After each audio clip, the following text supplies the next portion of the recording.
Hello दोस्तों, next अपना जो टॉपिक है, आज हम ओम्स लॉ में जाने से पहले कुछ डेफिनेशन देखना चाहेंगे।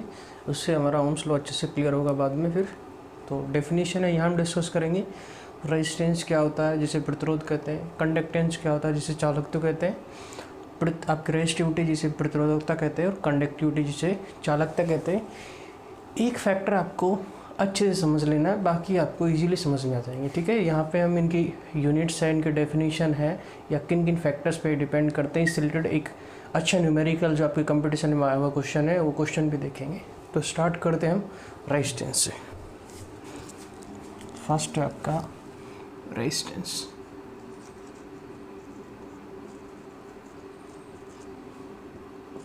देखिए इधर रेजिस्टेंस वैसे आपका 10th क्लास में पढ़ा हुआ है। 10th क्लास में हम रेजिस्टेंस पढ़ते हैं। रेजिस्टेंस एक्चुअल में होता क्या है, जो आपका इलेक्ट्रिक करंट है, मान लीजिए, पहले हम समझते हैं फिर इसका डेफिनेशन देंगे। ये आपका कंडक्टर है और ये कंडक्टर है ए बी। ये एक ए बी नाम का कंडक्टर है, इसमें आई करंट फ्लो हो रही है। कितनी करंट फ्लो हो रही है? आई। ए बी कंडक्टर में आई करंट फ्लो हो रही है। तो इस करंट का अपोज करने वाला फैक्टर, ये जो करंट आई फ्लो हो रही है, इसे फ्लो ना होने देने वाला या इसका क्या करना, विरोध करेगा। ये करंट कितनी फ्लो हो रही है? आई। इस कंडक्टर में ए से बी टर्मिनल की ओर जा रही है मान लीजिए। तो इस करंट का अपोजिशन करने वाला, या आपका कह सकते हो ऑफर अपोजिशन, एक ऐसा फैक्टर जो क्या करता है, अपोजिशन ऑफर करता है, या हम कह सकते हैं विरोध उत्पन्न करता है। क्या करता है? विरोध उत्पन्न करता है। उस फैक्टर को क्या कहते हैं? रेजिस्टेंस। तो धारा के मार्ग में विरोध उत्पन्न करने वाला या अवरोध उत्पन्न करने वाला जो फैक्टर है वो किसको रिप्रेजेंट करेगा? रेजिस्टेंस को। तो रेजिस्टेंस आपको समझ में आ गया होगा, करंट का विरोध करने वाला या करंट को जो रोकता है, फ्लो होने से क्या करता है, रोकता है, उसे ही कहते हैं आपका रेजिस्टेंस, जिसे हिंदी में क्या कहते हैं? प्रतिरोध। तो आपको प्रतिरोध क्या होता है समझ में आ गया होगा। अब हम इसकी एग्जैक्ट डेफिनेशन देख लेते हैं, फिर ये होता क्या है इसके बारे में कुछ टर्मिनोलॉजी है वो सब डिस्कस करेंगे।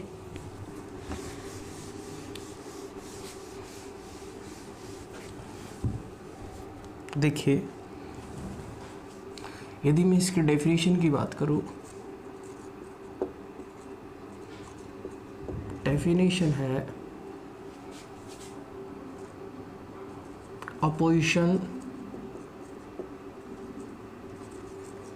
Offered in the path of electric current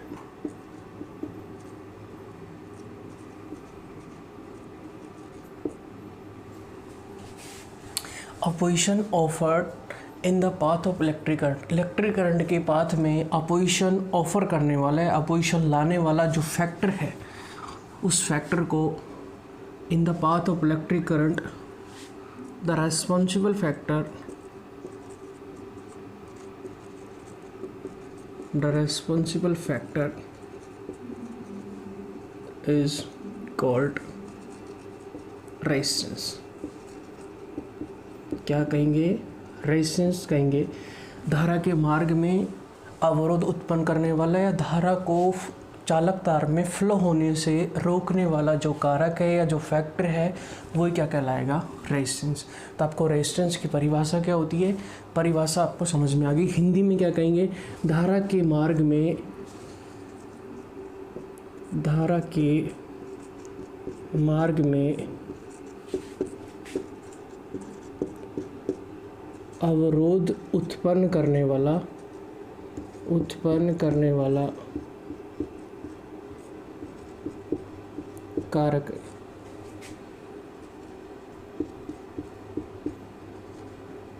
प्रतिरोध कहलाता है। प्रतिरोध कहलाता है। अवरोध करने वाले कारक को क्या कहते हैं? प्रतिरोध। तो यहाँ से आपको डेफिनेशन क्लियर हो गई हुई, परिभाषा कि रेजिस्टेंस क्या होता है। ठीक है, अब ध्यान दीजिए, रेजिस्टेंस को हम जो डिनोट करते हैं या प्रदर्शित करते हैं, resistance is denoted by capital R. किससे डिनोट करते हैं? कैपिटल आर से डिनोट कर रहा है। ध्यान देना, कैपिटल आर ही रखना है, स्मॉल आर नहीं रखना है। स्मॉल आर आपको नहीं लेना है, क्योंकि स्मॉल आर होता है ये रेजिस्टेंस तो होता है, बट जो स्मॉल आर जो आपका सिंबल लिया गया है ये internal resistance of A battery होता है। ये क्या होता है आपका? इंटरनल रेजिस्टेंस ऑफ बैटरी या सेल। बैटरी या सेल्स का जो इंटरनल रेजिस्टेंस होता है वो स्मॉल आर होता है। तो जब आपके सिंबल की बात करेंगे, रेजिस्टेंस का सिंबल, रेजिस्टेंस को डिनोट किससे करते हैं, किससे रिप्रेजेंट करते हैं? तो कैपिटल आर से। स्मॉल आर आपको यूज़ में नहीं लेना है, ठीक है। स्मॉल आर एक्चुअल में रेजिस्टेंस तो है, लेकिन रेजिस्टेंस किसका है? बैटरी या सेल का रेजिस्टेंस होता है, ठीक है। अब रेजिस्टेंस होती है, इसकी यूनिट की बात करें, यूनिट क्या होती है? तो जॉर्ज साइमन नाम के साइंटिस्ट के नाम पर इसकी यूनिट रखी गई है, और वो यूनिट होती है ओम। क्या होती है? ओम, जिसका सिंबल होता है आपका ये इसका सिंबल हो गया, ये ओम है, ये किसका? रेजिस्टेंस का सिंबल है, ये इसकी यूनिट होगी, जिसे कहते हैं SI unit of resistance. R से डिनोट करते हैं, ये इसकी डेफिनेशन होगी। आगे देखिए, यदि हम बात करें किसी मेटेलिक कंडक्टर में, तो रेजिस्टेंस है उस मेटेलिक कंडक्टर के स्ट्रक्चर पर या उसकी बनावट पर कैसे डिपेंड करेगा? तो देखिए, how resistance depend on structure of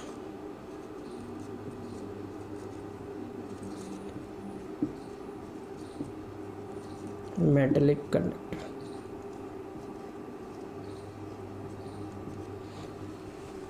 next जो आपका पॉइंट है, रेजिस्टेंस है वो कंडक्टर की जो स्ट्रक्चर है, उसकी बनावट है, एक चालक ताल की संरचना पर प्रतिरोध किस प्रकार से निर्भर करता है, ये आपको यहाँ पे हम डिस्कस करने वाले हैं। ध्यान दीजिए, इसे समझने के लिए मान लीजिए ये आपका चालक तार है, ये हमने चालक तार ले लिया, छोटा सा चालक तार बना लिया है,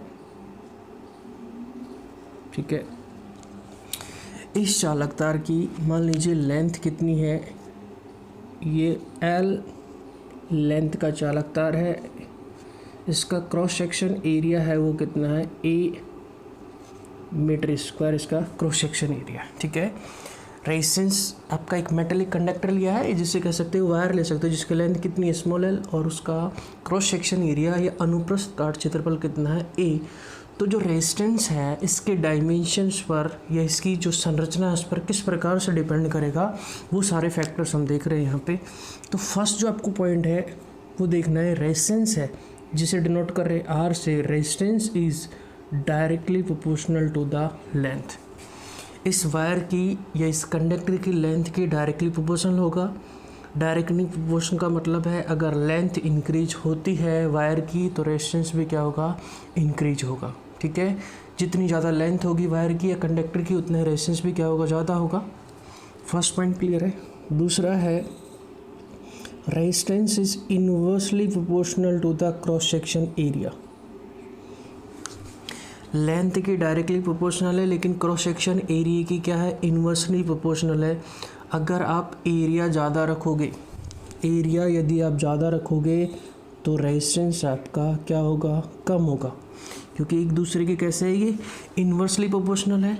इन्वर्सली प्रोपोर्शनल होने के कारण इसीलिए जो अपने घरों में जो आपके हैवी करंट ड्रॉ करने वाले जो भी आपके अप्लाइंसेस है, जैसे कूलर हो गया, एसी हो गया, उनका जो वायर होता है, जो हम वायर यूज़ में लेते हैं सप्लाई के लिए, उसका क्रॉस सेक्शन एरिया है वो ज़्यादा रखा जाता है, वायर है वो मोटा लिया जाता है, जिससे रेजिस्टेंस क्या हो उसका कम से कम हो, और जितना रेजिस्टेंस कम होगा उतना ही वो इजीली करंट उसमें से ज़्यादा फ्लो हो पाएगा।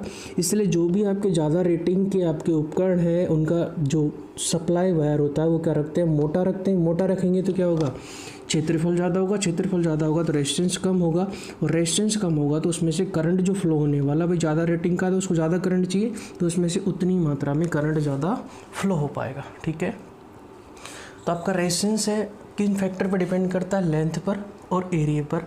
अब इन दोनों जो फैक्टर लिए हैं मैंने, इनको कंबाइन कर कर एक मैं कंप्लीट फॉर्मूला दे रहा हूँ। और वो कंप्लीट फॉर्मूला आपका किस प्रकार से, वो देखिए।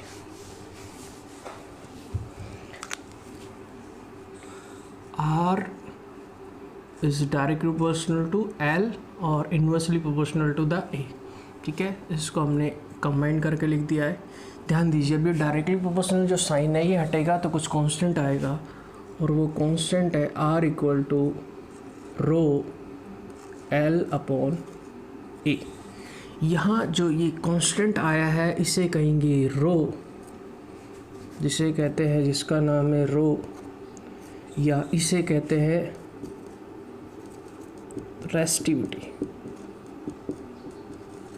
रेस्टिविटी, और इसका दूसरा नाम है स्पेसिफिक रेजिस्टेंस भी कहते हैं। दूसरा नाम क्या है इसका? Specific resistance. जो रो है आपका, जो डायरेक्टली प्रोपोर्शनल साइन हटाने पर आया है, ये आपकी रेजिस्टिविटी डिपेंड करेगी। रेजिस्टिविटी जिसे हिंदी में कहते हैं प्रतिरोधकता, और दूसरा नाम है इसका स्पेसिफिक रेजिस्टेंस, जिसे हिंदी में कहते हैं विशिष्ट प्रतिरोध। इसे क्या कहेंगे? विशिष्ट प्रतिरोध। तो यहाँ से आपका रेजिस्टेंस का जो फॉर्मूला है वो निकल के आ गया, R equal to rho L upon A। यहाँ से आपका रेजिस्टेंस, जिसमें R क्या रेजिस्टेंस है, रो क्या रेजिस्टिविटी, L क्या लेंथ ऑफ कंडक्टर, और A क्या है अनुक्रॉस काट क्षेत्रफल या cross section area of conductor. तो हमने ये रेजिस्टेंस का फॉर्मूला देख लिया है। हम हमेशा, हमारी जो कोशिश यही रहेगी कि किसी भी कंडक्टर का या मेटेलिक वायर का रेजिस्टेंस क्या रहे, कम से कम रहे। कम से कम रेजिस्टेंस रहेगा तो उतनी ही उसमें से अत्यधिक मात्रा में ज़्यादा से ज़्यादा जो करंट है वो फ्लो हो पाएगी। ऐसा पॉसिबल नहीं है कि आपका मेटेलिक कंडक्टर है उसका रेजिस्टेंस कितना हो, जीरो, क्योंकि आइडियल केस में जीरो हो सकता है। लेकिन हमारी कोशिश रहती है, जैसे आपका बेस्ट जो आपका कंडक्टर यूज़ में लेते हो वो आपका सिल्वर होता है, उसके बाद आपका कॉपर होता है। तो कॉपर का रेजिस्टेंस है वो बहुत कम होता है। बाकी आपके जैसे कॉपर है, कॉपर से कम किसका है? सिल्वर का। सिल्वर का रेजिस्टेंस सबसे कम होता है। उसके बाद कॉपर का भी कम है, क्योंकि दोनों क्या है, बेस्ट कंडक्टर है। आपकी सिल्वर है वो फर्स्ट रैंक का है, कॉपर कौन सा है? सेकंड रैंक का। तो आपको रेजिस्टेंस है, रेजिस्टेंस फैक्टर समझ में आ गया होगा। यूनिट देख ली हमने। डायमेंशन निकालना आपको आना चाहिए रेजिस्टेंस का। तो डायमेंशन निकालना सिंपली मैं इसकी डायमेंशन आपको ओम्स लॉ में बताऊंगा, क्योंकि ओम्स लॉ में आप इजीली इसकी डायमेंशन निकाल पाओगे, क्योंकि अभी आपको रेजिस्टिविटी की जो डायमेंशन है वो नहीं पता है। तो जब हम ओम्स लॉ पढ़ेंगे इसके बाद जो नेक्स्ट टॉपिक, उसमें आपकी डायमेंशन कैसे निकालेंगे वहाँ पे मैं डिस्कस करने वाला हूँ। तो रेजिस्टेंस आपको समझ में आ गया होगा, डायरेक्टली प्रोपोर्शनल लेंथ के और इन्वर्सली प्रोपोर्शनल किसके होता है? क्रॉस सेक्शन एरिया के। ठीक है, अब हम स्टार्ट करते हैं नेक्स्ट। नेक्स्ट जो आपका टॉपिक है वो है कंडक्टेंस। देखिए,